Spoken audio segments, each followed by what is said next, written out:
Sia lodato Gesù Cristo.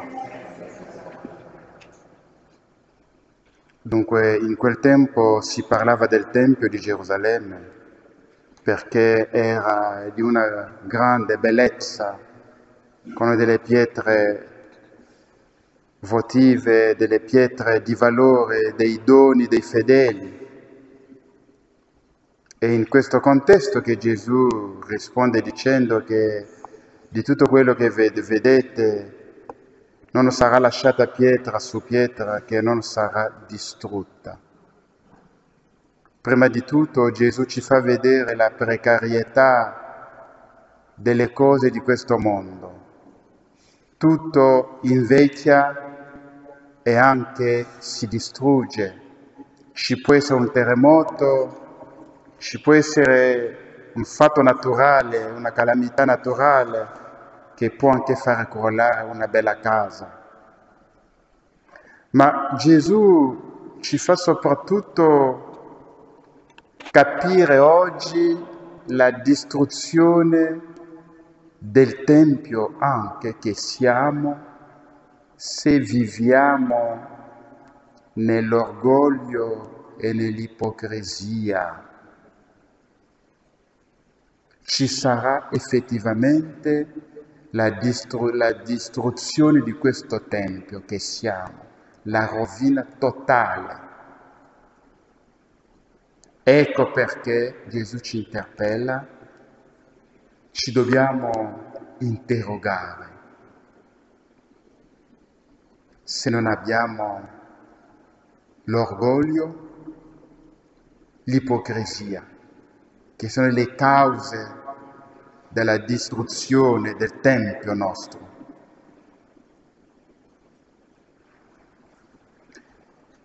E quelli che parlavano del Tempio fanno ancora la domanda a Gesù, perché capiscono a modo loro il nostro Signore Gesù. Loro pensano soltanto al Tempio di Gerusalemme, che sarà effettivamente distrutto più tardi, 40 anni dopo. Chiedono a Gesù, fanno la domanda come oggi, molti fanno le domande di curiosità quando si parla dell'avvertimento, dell'anticristo, quando ci sono delle profezie, delle guerre, così via. Fanno delle domande o hanno un discorso soltanto di curiosità, ma non un discorso di fede per cercare di che cosa convertirsi, per vivere in unione con Dio.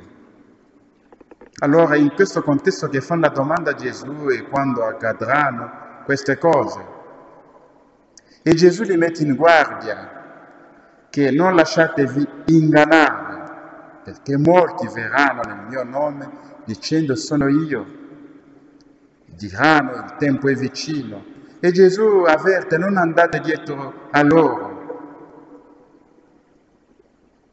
E Gesù ci vuole fare capire, come lo stiamo dicendo in questi giorni, che la sua prima venuta è stata umile, nascosta, mentre la seconda venuta sarà nella gloria, con potenza, con segni terribili del cielo, e tutti lo vedranno,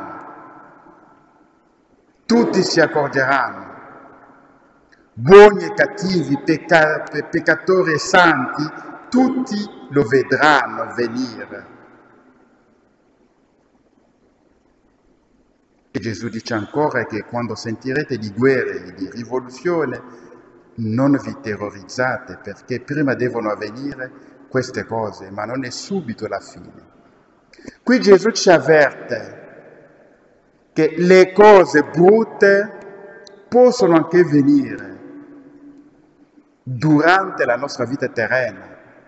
Fatti terrificanti possono accadere, però siamo avvertiti in tempo, non ci dobbiamo lasciare spaventare, anzi, nella preghiera ci dobbiamo preparare, dobbiamo chiedere la grazia di affrontare i momenti difficili.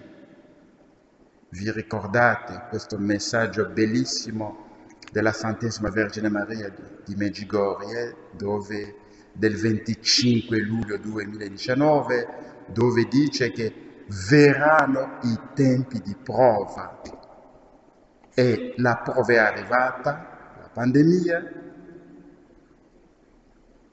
Siamo stati avvertiti, ma molti hanno ascoltato o letto questo messaggio senza fede e con superficialità. Mentre ascoltando questo messaggio ci dovevamo preparare con la conversione e la preghiera per poter affrontare il momento della prova. La stessa cosa Gesù ci avverte che non ci dobbiamo terrorizzare, neanche avere paura, come vedo molte persone che vivono nella paura, sono terrorizzate dai fatti che stiamo vivendo. È incredibile di pensare a ciò che stiamo vivendo oggi, 5 anni fa, 5 anni indietro. La segregazione che viviamo, la discriminazione, i diritti fondamentali vengono calpestati. E Gesù dice ancora che si solleverà nazione contro nazione, regno contro regno, e vi saranno in diversi luoghi terremoti, carestie e pestilenze. Vi saranno anche fatti terrificanti e segni grandiosi dal cielo. Lo stiamo dicendo. Le nazioni si solleveranno, ci saranno le guerre.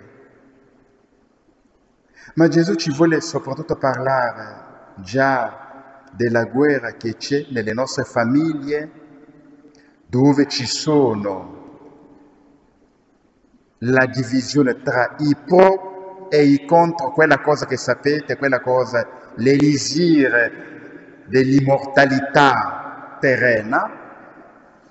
Ci sono i pro, ci sono i contro, dunque ci si solleva nella stessa famiglia, c'è la divisione profonda nella stessa famiglia. Gli stessi parenti non si vogliono vedere né sentire né incontrare, perché chi non ha fatto l'elisir dell'immortalità terrena è pericoloso. E Gesù l'aveva già detto, ce lo sta dicendo oggi. Coraggio, chiedete la grazia di Dio per vivere questo momento. Se nella vostra famiglia c'è questa divisione, accettatela, offritela a Dio, offrite le sofferenze che questa divisione vi procura.